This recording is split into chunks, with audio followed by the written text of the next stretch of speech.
aside from sa existing na bill, ang sa inyo po bilang isa sa head na rin po ng yun nga po, isang organization, isang ahensya, at the same time sa Popular Guilds, may marami po kayo support po. Oo, actually, di ba, I produced this movie, Imelda Papit and Told Stories, Loyalista. Ano po? Ito po ay para mabigyan na rin ng trabaho. Aside from yung buhay ko ay nandiyan po, kinikwento ko. Part pa lang ng buhay ko yon when I lived in Hawaii with the former president. Marami din ako nabigyan ng trabaho dyan kahit pa paano. So, we will encourage producers also to continue producing movies para yung mga kasamahan natin sa industry ay magkaroon ng trabaho. And that is important dahil sa ngayon, kailangan ng bawat isang trabaho. Unless talagang bigyan ng gusto ng ating administrasyon, aside from all the problems that's going around na sinusolve ng ating presidente, we try na may propose din natin yung mga trabaho ng bawat artista at mamamayan. And last na lang po, ano po ang plano ng balak po dito sa Loyalista after po na maiikot dito sa iba't ibang cities? Actually, itong Loyalista po, we already changed the title to Imelda Papit and Told Story. But the entire story is still the same. Ano po, buhay ko pa rin po yun.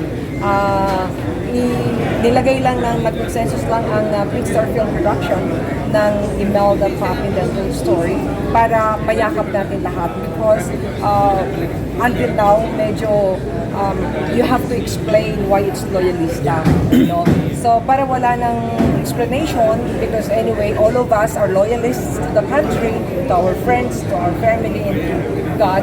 So yung Imelda Papit and Told Story, we are going around the country doing the black screening. We just came from Davao. We finished La Union, we finished Santa Maria Pangasinan and Pampanga, and many more na nakaabang na mga cities and provinces all over. How about in streaming platforms? Wala pang balak na finally ilabas na po natin. Hindi pa. Hopefully Netflix eventually. Okay. Miss Mel, Yes. hindi po tayo, congratulations po, hindi po tayo nawawala sa public service. And ngayon po, director ng PCL. So how do you feel? I feel very happy. Sabi ko nga, ang daming mga applicants, ang daming gustong maging director, gusto rin manilbihan sa ating mga kababayan, pero pinalad ang Imelda Papit po. Maraming salamat sa Diyos at sa ating presidente na nagkaroon ng trust po sa kakayanan ng Imelda Papit. Tingin mo ma'am, dapat ka ba sa PCSO? Ay matagal na po kasi ako tumutulong. Even before I entered politics, ako po ay tumutulong na. Nagbebenta ako ng mga maruya, nagbebenta ako ng hotcake, no? Kahit may position po papa ko sa gobyerno. Pero sanay po na tumulong. Kaya masaya ako dahil lalong ipagpapatuloy ko po yung puso ng Imelda Papit kung paano tumulong hindi lang sa aming probinsya kundi sa buong Pilipinas. National po ito national position po ito, no? Kaya nakakatuwa dahil sabi ko, wow Lord, thank you. Kasi gusto ko talagang tumulong. Merong mga ibang positions na pwedeng ibigay sa akin pero mas sinangat ko sa Diyos ito. Ma'am, siguro ano na lang po, siguro subject yung gusto mong sagutin. Recently, medyo controversial ang PCSO. Handa ka ba dun sa haharapin mo? Oo naman. Wala namang, kung meron mang problema, wala problema hindi nasusolve.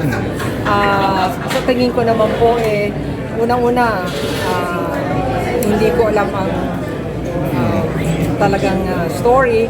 So I cannot make any comment about that. Tita Mel, may part 2 ba tayo? Sa Untold?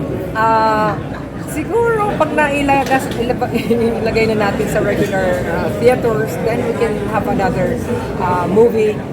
And Mafi, who's my daughter, probably will be doing. May message po ba kayo kay Pangulo? Ang message ko po sa ating presidente, President Ferdinand Marcos Jr., maraming salamat po. Ipagpapatuloy po namin ang panalangin para lalo po kayong magkaroon ng lakas at maging maganda lagi ang inyong desisyon. That is why kami rin ho, kasama na po ko sa PCSO, ay patuloy po na gagampanan namin ang aming katungkulan na ibinigay po ninyo o mandato sa PCSO. Kaya maraming salamat po. Ang sabi niyo nga po ay ibababa natin ang tulong sa mga mamamayan. So narito po kami and we'll be going around and we'll shout to the whole world na ang PCSO ay maaasahan po. Maraming salamat. Okay, thank you. Ma'am, picture na lang po.